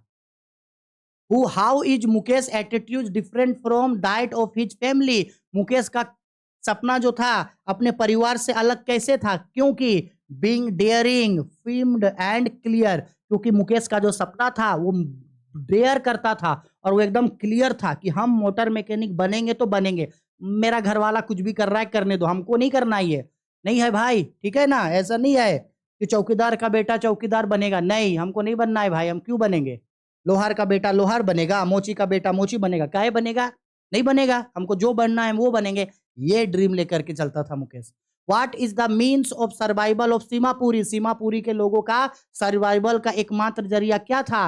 रेक पिकिंग, कूड़ा कचरा चुनना एकमात्र जरिया था, ठीक है। आगे बोल रहा है what is the metaphorical symbolise of Seemapuri in the lesson. Metaphorical क्या मतलब, ये जो स्टोरी है सीमापुरी का वो क्या दर्शाता है? देखो सीमापुरी का बोल रहा है, तो सीमापुरी का लोग बहुत ज्यादा क्या थे? गरीब थे। एक्सप्लॉइटेशन होता था फिरोजाबाद के लोगों का, सीमापुरी का नहीं। मुकेश के घर वालों का, उसके गांव का, साहेब का नहीं। ठीक है, poverty. Next question, what is Mukesh dream? Mukesh क्या बनना चाहता था जी? तो मुकेश बनना चाहता था एक मोटर मैकेनिक। है कहीं पे? Option number D, to be a motor mechanic. Mukesh क्या बनना चाहता था? Motor mechanic. आगे चल भाई हटना। बोला गया है what false promise did the author make to the Saheb Alam? Saheb Alam से ऑथर ने कौन सा झूठा वादा कर दिया था? कौन सा झूठा वादा? मजाक मजाक में नहीं बोल देती है, हम अगर स्कूल बना देंगे तो तुम स्कूल जाएगा क्या, स्कूल आएगा क्या? मजाक मजाक में कर देती है वादा, नहीं ना, बोल देती है ना झूठा प्रॉमिस, वो था। ठीक है, ओपनिंग ए स्कूल। क्या? ओपनिंग ए स्कूल। आगे बोला गया है from this chapter what is evident that the author has an attitude of? आप इस स्टोरी को सुने ना, इस स्टोरी को सुनने के बाद आपके प्रति ऑथर के लिए क्या आया? इस स्टोरी को सुन के ये पता चलता है कि ऑथर के लिए मन में इन सभी लोगों के लिए सहानुभूति है। सहानुभूति का मतलब होता है सिंपैथी है। क्या है? सिंपैथी है, सहानुभूति है। चलो आगे बोला गया है, हाँ बोला गया है that's why they left looking for gold in the big city here golds indicate. अभी तो पढ़े थे ना ऊपर में, गोल्ड का मतलब क्या होता है? गोल्ड का मतलब होता है मीन्स ऑफ सर्वाइवल, सर्वाइवल का एक जरिया, क्योंकि सीमापुरी का लोग सिर्फ कूड़ा कचरा चुनने का काम करते थे। आगे बोला गया है but promise like mine are mine, ये छोड़ दो, इसको नहीं पढ़ना है, हटाओ ये। हाँ, what is true about UPD? अरे यूपीडी के बारे में बताए थे ना अभी अभी, वो कर्नाटक का वो कृष्णा टेम्पल, कृष्णा टेम्पल जहाँ एक बच्चा स्कूल जाते समय मंदिर में नहीं प्रे करता था कि भगवान एक जोड़ा जूता झुला दो जिसको हम कभी नहीं भूलेंगे। वो यूपीडी के बारे में इनमें से क्या सही है? इट इज सिटुएटेड इन केरला। नहीं भाई, ये कर्नाटका में है। कहाँ पे है ये? कर्नाटका। ये बात गलत है। It is top tourist attraction in the in the Krishna temple. हाँ बिल्कुल सही, कृष्णा टेम्पल का टूरिस्ट स्पॉट है, सही है। There are no beaches in यूपीडी। भाई बीचेस है, यूपीडी इज ए स्मॉल विलेज ना ना। ठीक है, इसका राइट आंसर होगा option number B. Right answer होगा बी। हालांकि इतना डीपली नहीं पूछेगा। Firozabad is the centre of which industry? किसके लिए फेमस था? Glass blowing industry, D number. ठीक है, आगे व्हाट इज द मेटाफोरिकल छोड़ दो, ये जब हम क्वेश्चन में आएगा तब हम आप लोगों को समझाएंगे मेटाफोरिकल। मेटाफोरिकल छोड़ दो, इसको अभी नहीं, इसको हम बाद में समझाएंगे, एक अलग से चैप्टर में समझाएंगे इसको। Why had been bangle maker accepted their fate? Glass bangle जो है अपना फेट क्यों एक्सेप्ट कर लिए थे? सही, इनमें से सभी, डी नंबर होगा इसका, डी नंबर होगा। यही क्वेश्चन तो अभी अभी हम लोग ऊपर पढ़े थे। ठीक है, वही क्वेश्चन है। बोला गया है which of the following is not associated with bangle makers? इन चारों में से कौन सा स्टेटमेंट बेंगल मेकर के लिए यानी बेंगल्स मेकिंग करते समय के लिए सही नहीं है? क्या बेंगल्स मेकिंग का काम फर्निसेस, आग का भट्टी में होता है? सही बात है। डिग्नी सेल्स, बहुत कम लाइट होता है वहां, बिल्कुल सही। हाई टेम्परेचर, बहुत हाई टेम्परेचर होता है, बिल्कुल सही।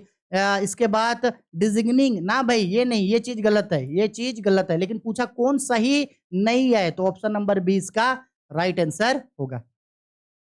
आगे बढ़ते हैं। नेक्स्ट बोला गया है the squatters in Seemapuri arrived has refuses from Bangladesh in. Most important question, इसको ऐसे भी पूछ देगा कि साहेब और उसका परिवार जो है वो बांग्लादेश से कब आया था? तो साहेब और उसका परिवार बांग्लादेश से आया था 1971 को। ठीक है, और कहाँ? सीमापुरी में। कहाँ से आया था? बांग्लादेश का राजधानी ढाका से। हाँ जी, important question, can a god given lineage even ever be broken? These words was spoken by. ये मुकेश की जो दादी थी, ग्रैंड मदर, वो ऑथर को नहीं बोलती है कि भगवान यही लिख के भेजा है, भगवान जो किस्मत में लिख के भेजा है उसको कौन टाल सकता है? भगवान का किस्मत में जो है, भगवान जो लिख के भेजे हमारे किस्मत में, हम लोग वही करेंगे। चूड़ी बनाने हमारा किस्मत है, वही करेंगे हम लोग। तो ये बात कौन बोलती है? ये बोलती है मुकेश ग्रैंड मदर, उसकी दादी जी बोलती है ऑथर को। ठीक है, लेकिन याद रखना भाई, हर चीज, एक फिल्म देखे हैं माझी द माउंटेन मैन, दशरथ माझी? एक डायलॉग है, नवाजुद्दीन सिद्दीकी से लास्ट में पूछता है कि बाबा आप इतना मेहनत करके पहाड़ को तोड़ करके जो है आप रास्ता बना दिए, इतना हिम्मत इतना शक्ति आप कहाँ से लाएं? तो बोलते हैं दशरथ माझी की प्यार है। बोलता है प्यार है? बोलता है कहाँ से लाए इतना शक्ति? तो बोलता है कि बस प्यार था, कर दिए। बोलता है कैसे? तो दशरथ माझी को बोलता है कि आप कुछ बोलिए इस उपलक्ष्य में, इतना बड़ा काम किया। बोलता है हम तो अंगूठा छाप अनपढ़, हम क्या बोले? तो बोलते हैं कुछ तो बोलिए। तो दशरथ मांझी बहुत फेमस डायलॉग बोलते हैं। वो बोलते हैं भगवान के भरोसे मत बैठिए, क्या पता भगवान हमरे भरोसे बैठा है। इसका मतलब है कि आपको हर चीज को किस्मत के भरोसे नहीं छोड़ना है। भाई देखो जो होना है वो होगा, मेरा किस्मत में ये लिखा था ये होगा। नहीं भाई, क्या पता भगवान आपके भरोसे बैठा है। तुम मेहनत तो करो, थोड़ा सा मेहनत करो। हो सकता है तुम जितना उम्मीद कर रहा है उससे तुमको ज्यादा मिलेगा। इसलिए मेहनत हमेशा क्या करना। ठीक है, चलो। What was Saheb's real name? हाँ भाई, साहेब का पूरा नाम क्या था? साहेब का पूरा नाम था साहेब ए आलम।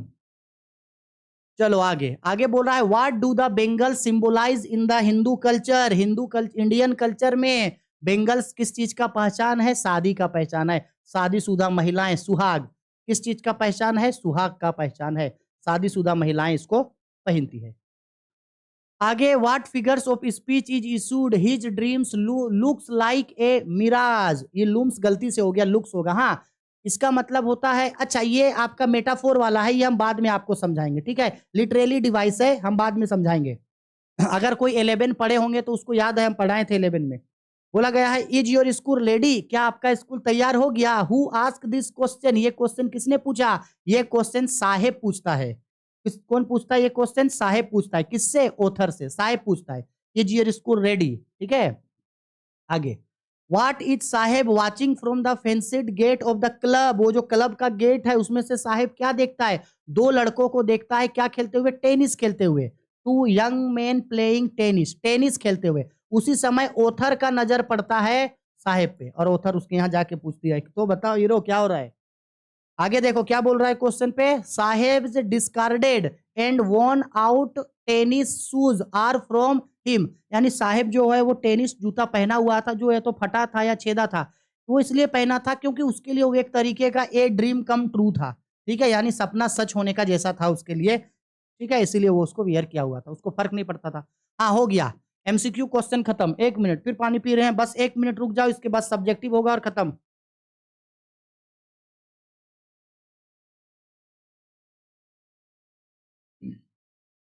चलो अब इस चैप्टर का मोस्ट इंपोर्टेंट सब्जेक्टिव क्वेश्चन, जो या तो पहले एग्जाम में पूछा जा चुका है या इस साल पूछा जाने का सबसे ज्यादा चांस है, और हम मोस्ट इंपोर्टेंट क्वेश्चन आंसर ही करवाएंगे, उससे ज्यादा नहीं। ठीक है, बेकार का उतना चीज को नहीं करेंगे। ठीक है, लॉन्ग टाइप क्वेश्चन स्क्रीनशॉट लेते जाना, हम साइड हटते जाएंगे। चलो भाई साहब, लो स्क्रीनशॉट ले तो पहले इसका ले लिए।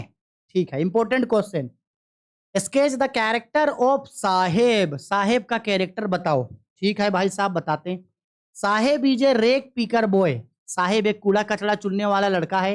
ही belongs to a very poor family. वो एक बहुत गरीब परिवार से रिश्ता रखता है, मतलब बहुत गरीब परिवार का लड़का है वो। He lives in Seemapuri near east Delhi. Saheb and his parents migrated from Dhaka Bangladesh in the year 1971। Bangladesh का राजधानी ढाका से 1971 को इंडिया आया था। द ऑथर एनिस जंग encounters him every morning with the bare foot with, यानी वो हमेशा साहब को सुबह सुबह देखती थी, या जब भी देखती थी हमेशा उसको बिना चप्पलों का देखती थी। इन हर नाइबरहुड, उसके पड़ोस में। He does not wear footwear. Saheb चप्पल नहीं पहना करता था। He is always carry a bag in his shoulder for rag picking. कूड़ा कचरा चुनने के लिए हमेशा वो अपने कंधों पे हमेशा एक बोरा लेके रखता था, एक बैग लेके रखता था। ही इज एस्क्राउनिंग, और एस्क्रोनिंग का मतलब होता है ढूंढना। ढूंढना, हमेशा कूड़ा कचरा में कुछ ना कुछ ढूंढना।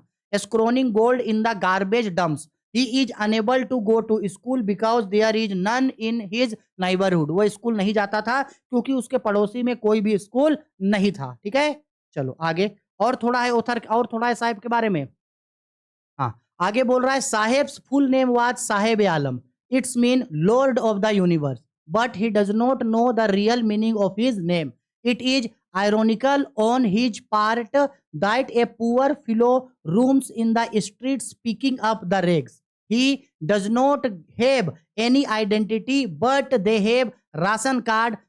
It help them to vote and buying some grains. ठीक है, कूड़ा कचरा चुनने के लिए वो लोग करता था काम, और उन लोगों के पास कुछ नहीं था, बस एक आइडेंटिटी राशन कार्ड था। साहेब के बारे में देखो, ऑटोबायोग्राफी है, सब चीज ये सॉरी साहेब के बारे में सब चीज है। For the rag pickers of Seemapuri garbage is wrapping in wonder. Sometime one can find a rupee more a silver or coins They always hope to find more. They live in squatters with roof, with tin and trampoline. They have no identity, but they have only ration card for voting and buying grains. They are devoid of swage, drainage and running water. उनके जो गांव है उनमें ना तो नाली है, ना ड्रेनेज है, ना ही इलेक्ट्रिसिटी है, ना पानी का सुविधा है, कुछ नहीं. Survival in Seemapuri means rag picking. Many children in Simapuri doing this work for their survival. For children, garbage dumps is a place of wonder, but for elders, this is means of sources of their survival. उनके survival का एकमात्र जरिया था. After some time, Saheb is started working at tea stall in Simapuri. Now he gets rupee 800 and his all meals. He always hold a steel canister. Steel canister का मतलब होता है चाय का केटली. Steel canister in his hand. But Saheb was not happy from it because he lost his freedom and carefree look on his earlier days. He is no longer his own master. वो अपना खुद का मन मर्जी का मालिक अब नहीं था. ठीक है. दूसरा question, sketch the character of Mukesh. हाँ जी, लो मुकेश का कैरेक्टर इंपॉर्टेंट है.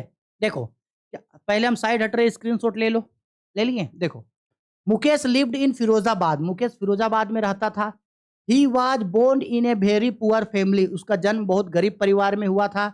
ही was born in the family of bangle maker. और चूड़ी बनाने का जो परिवार था उसमें उसका जन्म हुआ था. He lives in half build house. आधा बना घर में वो रहता था. His family spend their generations for same glass bangles making.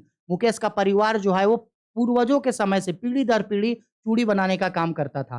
But he have different dreams from his family. लेकिन मुकेश का सपना उसके परिवार से अलग था. He wants to become a motor. वो क्या बनना चाहता था? एक मोटर मैकेनिक बनना चाहता था. He wants to become a motor mechanic. Unlike the other in Firozabad who were bonded in the stigma of caste in which they are born. हालांकि फिरोजाबाद का मैक्सिमम लोग विरोध बिलीव करते थे स्टिग्मा ऑफ कास्ट पे, कि भाई हम लोग इस कास्ट का है तो हम लोग जो है वो चूड़ी बनाने का काम करेंगे. लेकिन Mukesh did not want to follow the traditional profession of the bangle making. लेकिन मुकेश बेंगल बनाने का, चूड़ी बनाने का ट्रेडिशनल काम वो नहीं करना चाहता था. इन दिस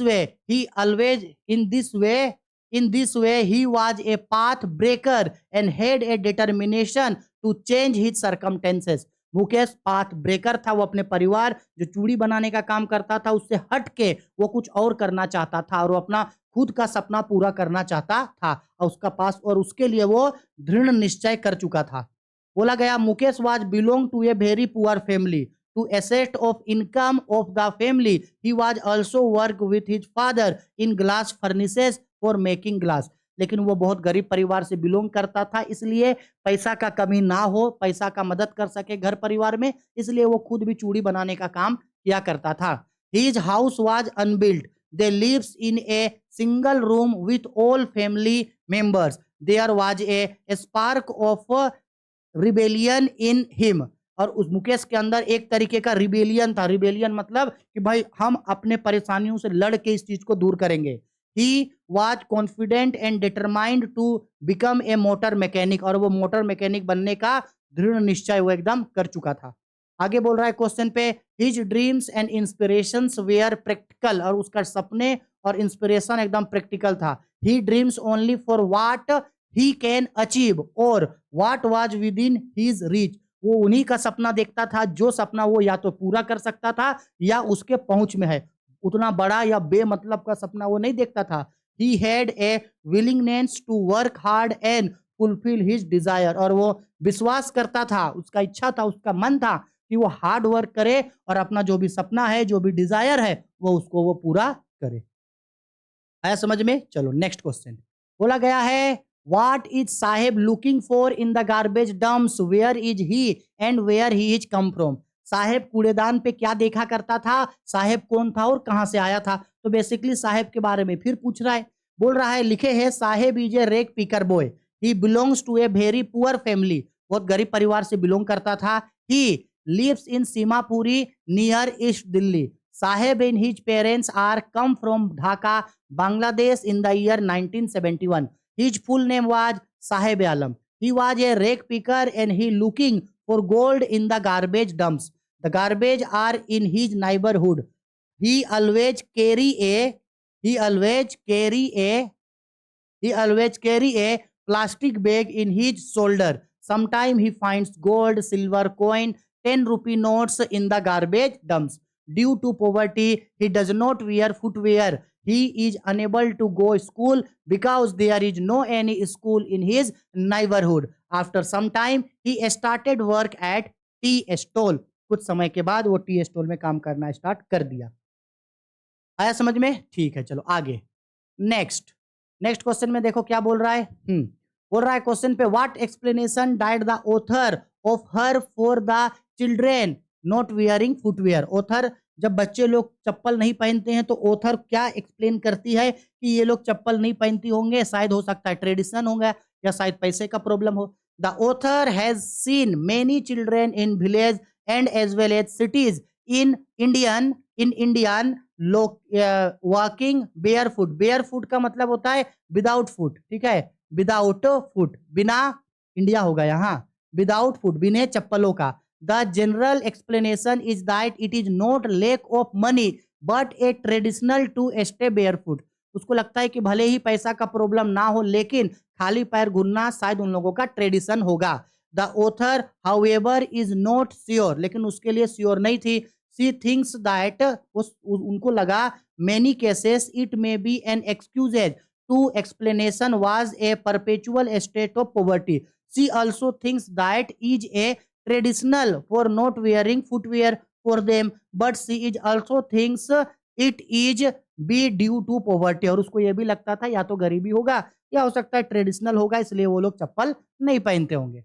आगे, is Saheb happy working at tea stall. बताओ हमको, क्या साहेब टी स्टॉल में काम करके खुश था? ओ मैया, इसका आंसर कहाँ चला गया जी? अच्छा, इसका आंसर ऊपर में हम बताए ना, साहेब का जो कैरेक्टर बताए है ना, साहेब का कैरेक्टर, उसी कैरेक्टर का लास्ट सेंटेंस में बताए हैं. आपको पूछ रहा है साहेब टी स्टॉल में काम करके खुश था. इसका आंसर आप लोग लिखना खुद और हमको टेलीग्राम चैनल में टेलीग्राम में हमको भेज देना. मेरा नंबर है ना सबके पास, 6201440595. भेज देना. साहेब खुश था या नहीं था? साहेब टी स्टॉल में काम करके खुश नहीं था. What makes the city of Firozabad famous. और जो क्वेश्चन छोड़े हैं, is Saheb happy working at tea stall, दो बार इसको बताए हैं, इसलिए हमको जरूर इसका आंसर बताना. What makes city of Firozabad famous. City of Firozabad glass bangles के लिए फेमस था. The city of Firozabad is famous for its bangles. It is the centre of India glass blowing industry. Here are families who have spent their generations working around furnaces, welding glasses and making bangles for all the women of country. The city of Firozabad is center hub for glass bangle industry in India. और जो फिरोजाबाद था वो चूड़ी बनाने के लिए centre hub था India का. Next question, who was Mukesh. What is his dream. Who is Mukesh attitude to his situation different from his family. Sketch the character of Mukesh according to story last lesson. अभी हम ऊपर में मुकेश का जो character बताए हैं ना, उसी कैरेक्टर को यहाँ पे चिपका देना है आपको. मुकेश के बारे में आपको कुछ भी पूछे, वो जो ऊपर कैरेक्टर बताए ना, उसी कैरेक्टर को एग्जाम में चिपका देना, नंबर आपको पूरा में पूरा मिल जाएगा. ठीक है, इसीलिए हम इसका आंसर यहाँ पे नहीं बता रहे. वही कैरेक्टर है जो अभी मुकेश के बारे में ऊपर हम आप लोगों को बताएं. Next question, mention the hazards of working in the bangles industry. यानी चूड़ी का भट्टी में, ग्लास बेंगल इंडस्ट्री में जो काम करते हैं, काम करने से क्या नुकसान है. हजार्ड्स का मतलब होता है नुकसान, हानियां. वहां काम करने से क्या होता है. ठीक है, पहले स्क्रीनशॉट ले लो, इंपॉर्टेंट क्वेश्चन है. There are many hazards of working in the glass bangles industry. People have to work in डिग्नी सेल्स विदाउट एयर और प्रॉपर लाइट. वो लोग जो चूड़ी का भट्टी में काम करते हैं, वहां काम करने से बहुत सारा नुकसान होता है. एक तो भाई वहां पे लाइट ठीक से नहीं रहता है, बहुत ज्यादा अंधेरा रहता है, जिसके वजह से वहां पे प्रॉपर ऑक्सीजन भी नहीं जाता है, ना दिखाई देता है ठीक से.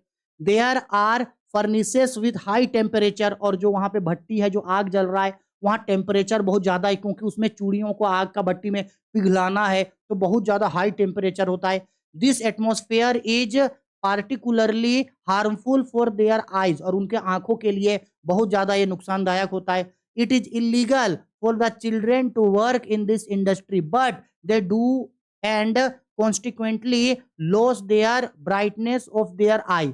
वहां पे बच्चों का यानी कि चिल्ड्रन लोगों का काम करना इलीगल है, लेकिन फिर भी बच्चे फर्निसेस में काम करते हैं और धीरे धीरे उनका जो आंख का रोशनी है वो चला जाता है. The dust from polishing of glass of bangles effects the eyes even more badly and often cause blindness. और जो वो आग का भट्टी में काम करने की वजह से उन लोगों को इतना ज्यादा नुकसान होता है कि या तो वो लोग का आंख का रोशनी धीरे धीरे चला जाता है या वो लोग पूरे तरीके से अंधे ही हो जाते हैं. और देखो कुछ कुछ पॉइंट्स में भी समझा दिए. There are some main hazards working in the glass bangle industry. ठीक है, कुछ कुछ हजार्ड्स. देखो क्या क्या नुकसान हो सकता है. पहला, एक्सपोजर ऑफ एक्सट्रीम हीट. बहुत अत्यंत गर्मी होता है वहां. वर्किंग इन डिग्नी cells while have no lights and oxygen. Lights और ऑक्सीजन नहीं है वहां. Welding of glass damage their आई.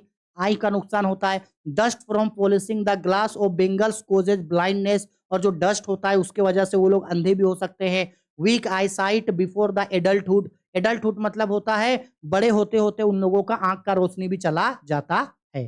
ठीक है, चलो आगे. Why do bangle maker of Firozabad have live to poverty. Important question. हमको लग रहा है ये क्वेश्चन इस साल देगा, हमको लग रहा है. Why do the bangle maker of Firozabad have to live in poverty. Glass bangles में फिरोजाबाद के जो लोग हैं उनके गरीबी का कारण क्या है. या इसको ऐसे भी पूछ सकता है, in what condition do the bangle makers of Firozabad live. किस तरीके के सिचुएशन में वो लोग हैं. Why cannot they come out of this state of poverty. और ऐसा क्या है जिसकी वजह से वो लोग गरीबी से बाहर नहीं आ पा रहे हैं या उन लोग का गरीबी दूर नहीं हो रहा है. तो स्टोरी में सुनाए थे ना, वो ब्यूरोक्रेट्स हो गया, पॉलिटिशियन हो गया, पुलिसमैन हो गया, वो सब आगे बढ़ना नहीं देगा. उन लोगों के बीच कोई लीडर नहीं है और वो लोग इसको कोऑपरेटिव तरीके से ऑर्गेनाइज नहीं कर पा रहा है. प्लस उन लोगों का वो जो कास्ट स्टिग्मा है कि हम इस कास्ट के लिए हैं तो हम यही काम करेंगे. वही बोल रहा है, there are some main reasons of bangle makers of Firozabad have to live in poverty. उनके गरीबी का ये कुछ कुछ प्रमुख कारण है.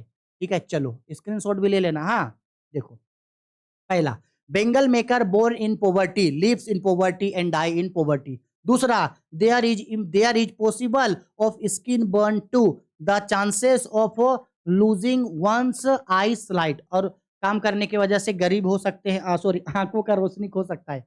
People have been engaged in this trade since generation. पीढ़ी दर पीढ़ी यही काम कर रहा है, कुछ बेनिफिट नहीं हो रहा है फिर भी यही काम कर रहा है तो गरीब होगा ही. Works in inhuman. हाँ, यूएन होगा. Inhuman condition. ह्यूमन के लिए जो कंडीशन सही नहीं है उस पे वो लोग काम कर रहे हैं. They work hard but the profit is small. मेहनत तो बहुत कर रहे हैं लेकिन प्रॉफिट बहुत कम मिल रहा है, फिर भी उसी काम को वो लोग कर रहे हैं. Their homes have crumbling walls, wobbly doors and no windows. उन लोगों का घर जो है वो अनकम्प्लीट है, उन लोगों का दीवार सही तरीके से नहीं बना है, साथ ही साथ उनके घर में जो है वो खिड़की में जो है वो खिड़की जो है वो नहीं है. ठीक है, तो ये भी उनके गरीबी का रीजन हो गया. ये भी उनका गरीबी का क्या हो गया, रीजन हो गया. अब आगे देखो, नेक्स्ट क्या है आगे, 7 नंबर. देखो आगे, they are over crowded with human and animals. बहुत ज्यादा क्राउडेड है जहां वो लोग घर में रहते हैं. साथ में social custom, tradition, stigma of caste and people in authority combines so they are remain poor and uneducated. एक तो उन लोगों का खुद का कास्ट स्टिग्मा हो गया, उन लोगों का सोसाइटी हो गया, उन लोगों का ट्रेडिशन हो गया, कल्चर हो गया ये. दूसरा, money lenders, middleman, politician, policeman are against them. यहाँ तक कि जो ब्यूरोक्रेट्स हैं, पुलिसमैन है, पॉलिटिशियन है, मिडिलमैन है, मनी लेंडर्स है, साहूकार है, वो लोग भी उनको आगे बढ़ने देते ही नहीं है. इसके बाद आगे, they are unable to organise their business in a cooperative unit और large unit due to lack of leader. उन लोगों के पास अच्छा लीडर ही नहीं है जो उन लोगों के बात को ऊपर उठाए और वो लोग अपने बिजनेस को कोऑपरेटिव तरीके से ऑर्गेनाइज कर सके. ठीक है, आगे आगे क्वेश्चन पे बोल रहा है, ए विशियस सर्कल ऑफ मिडिलमैन, साहूकार, policeman, keepers of law, the bureaucrats and the politician exploit the bangle maker, they have lost their ability of dream, और वो लोग अपने सपना देखने का शक्ति भी खो चुके हैं। वो लोग सपना देखता ही नहीं है कि चूड़ी बनाने को छोड़ करके कुछ और काम करो, ग्लास बेंगल इंडस्ट्री में काम करने छोड़ के कुछ और काम करो। They can only talk but not act to improve their loads, यानी वो लोग सिर्फ बोलते हैं कि ऐसे रहते हैं वैसे रहते हैं, ये प्रॉब्लम वो प्रॉब्लम, लेकिन उससे बाहर आने के लिए कुछ करते ही नहीं है वो लोग। लास्ट क्वेश्चन, हाँ जी, last question, important question, justify the title of the story of lost spring. ये भी पूछा जा सकता है बोर्ड में, ठीक है, कि जो लॉस्ट स्प्रिंग, एनिस जंग ने लॉस्ट स्प्रिंग स्टोरी का ये जो टाइटल रखा है, एनिस जंग ने जो टाइटल रखी है लॉस्ट स्प्रिंग, ये टाइटल और जो स्टोरी हम लोग सुने, क्या इस स्टोरी के लिए ये टाइटल जस्टिफाई है या नहीं है? तो भाई बिल्कुल जस्टिफाई है। देखो दो आंसर हम देंगे, दोनों में से जो आंसर आप याद करना चाहो कर लेना। Lost spring, this title is very appropriate according to the chapter, chapter के रिगार्डिंग ये टाइटल बहुत ही ज्यादा सही है। Saheb was living in poverty stricken life, वो गरीबी के कारण बहुत ही दयनीय स्थिति को जी रहा है Saheb. He have to do work for earning his livelihood, और अपने जिंदगी को जीने के लिए, जीविका निर्वाह के लिए वो काम करके पैसा कमा रहा है। He could not enjoy his beautiful and joyful part of his life is childhood, और अपने बचपन का जो चाइल्डहुड है गरीबी के कारण वो जी नहीं पा रहा है। दूसरी ओर Mukesh was also a child who have to do work in glass blowing industry, और वो भी ग्लास इंडस्ट्री में काम कर रहा है। Bureaucrats forced his family to continue with diet work, they could not find the job according to their interest, और उन लोग अपने इंटरेस्ट के रिगार्डिंग उन लोगों को कोई काम नहीं मिल पाता है, ठीक है। इसीलिए इन बोथ केसेस, दोनों ही स्टोरी के regarding, the children have to do something which they don't want, यानी इस दोनों ही स्टोरी में वो बच्चे उन कामों को पैसों के लिए कर रहे हैं जो वो करना नहीं चाहते हैं। In order to live their lives they have to do a job since their childhood, और बचपन से वो लोग जो है वो काम कर रहे हैं। So they can not able to enjoy their beautiful part of life, और अपने लाइफ का जो ब्यूटीफुल पार्ट है चाइल्डहुड, वो उसको जी ही नहीं पाए वो दोनों। So the suggestions so title suggest the lost spring, इसलिए इस स्टोरी का जो नाम पड़ा लॉस्ट स्प्रिंग वो बिल्कुल सही है, एप्रोप्रिएट है। अगर आप इसको याद कर पाए तो ओके, नहीं याद कर पाए तो देखो एक और आंसर दे रहे नीचे, ठीक है। दोनों में से आपको जो अच्छा लगे you can remember it.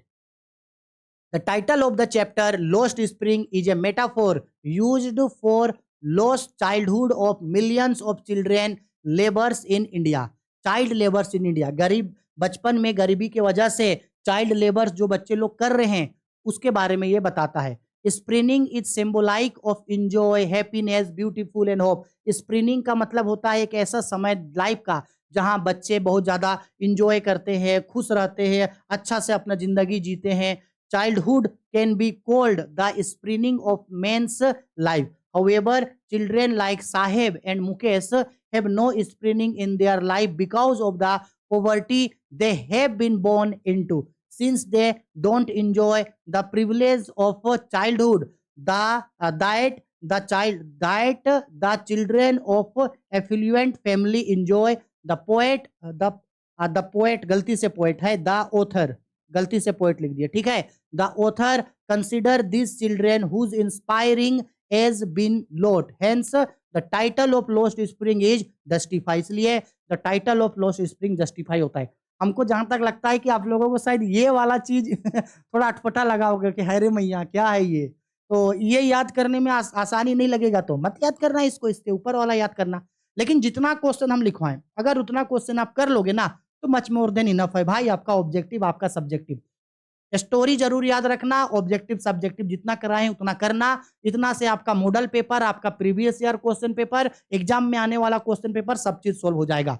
Video थोड़ा लंबा बना क्योंकि ये जो स्टोरी है, जो लास्ट लेसन, ये बहुत लंबा चैप्टर है पूरा फ्लेमिंगो बुक का, ठीक है। घबराना नहीं, आगे जो भी स्टोरी आएगा वो छोटा छोटा आएगा, छोटा छोटा, ठीक है। चलो वीडियो पसंद आई है तो लाइक करो, शेयर करो, शेयर करो। आप लोग शेयर नहीं कर रहे हो, 1 लाख का टारगेट है हम लोगों का, कैसे पूरेगा अगर आप लोग शेयर नहीं करोगे? तो शेयर करो और जल्दी से 1 लाख सब्सक्राइबर को जल्दी से जल्दी पूरा करवाओ ताकि बाकी सब्जेक्ट के लिए भी टीचर को रख सके हम। आर्ट्स, कॉमर्स, साइंस तीनों ही स्ट्रीम के स्टूडेंट के लिए इंग्लिश एक ही है, एक ही है, एक ही है, 1000 बार बोल चुके हैं। शेयर कर दो सबके बीच, ठीक है? चलो बाय, टेक केयर।